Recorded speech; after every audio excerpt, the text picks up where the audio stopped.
Spotting perpendicular equations.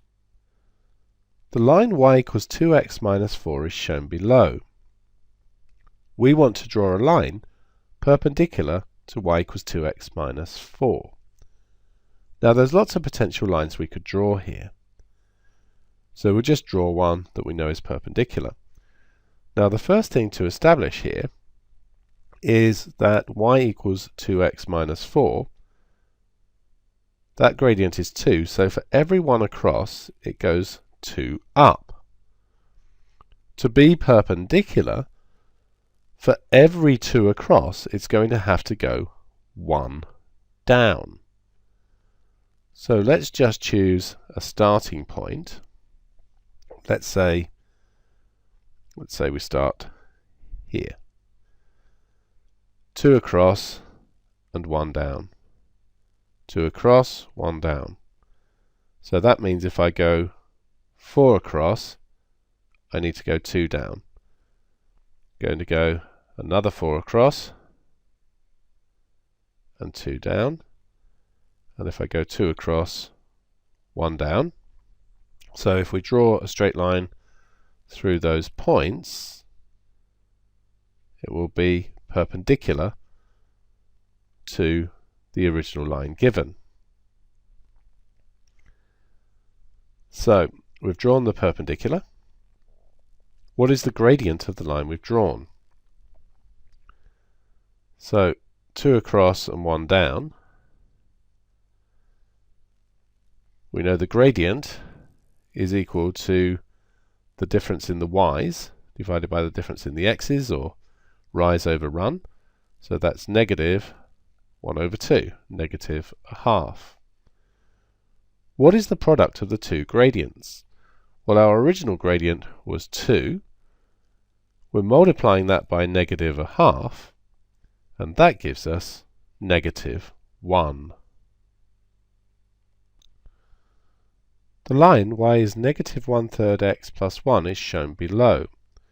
We want to draw a line perpendicular to y is negative 1/3 x plus 1. So we notice with this graph that it's going 1, 2, 3 across and 1 down. So to be perpendicular, for every 1 across, it's going to have to go 3 up. So let's just start here, say. So 1 across, 1, 2, 3. 1 across, 1, 2, 3. Well, that means if we go 2 across, we go 1, 2, 3, 4, 5, 6. Let's go another 2 across. 1, 2, 3, 4, 5, 6. And we want a straight line that goes through these points here. We can continue it on this way as well. And so that's the line that we've drawn. And so we've done that bit. What's the gradient of the line we've drawn? Well, 1 across and 3 up means it's 3. And the product of the two gradients then is negative 1/3 times 3, which is negative 1, just as it was in the last example. Now what we found in the two examples generalizes. If we have two lines and their gradients are m1 and m2, and the lines are perpendicular, that means they meet at right angles, then the product of the gradients is always negative 1. And we've seen that we had two lines, 2 times negative a half was negative 1, and then we had negative 1/3 times 3 was negative 1. And this will always occur if the two lines are perpendicular.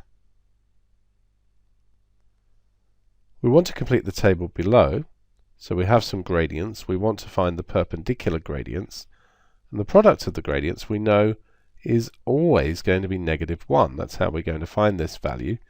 We just need to make sure that when we put in the gradient here that the product is negative 1.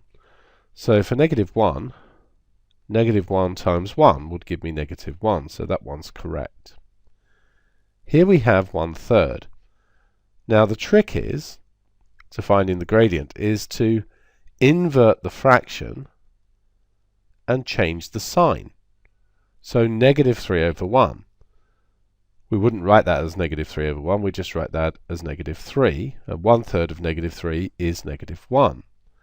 The next one we have is negative 3 over 2. Invert the fraction and change the sign. This one's negative, so this one's positive, so make this one 2/3. Now here we have 0.2, but remember 0.2 is 1/5.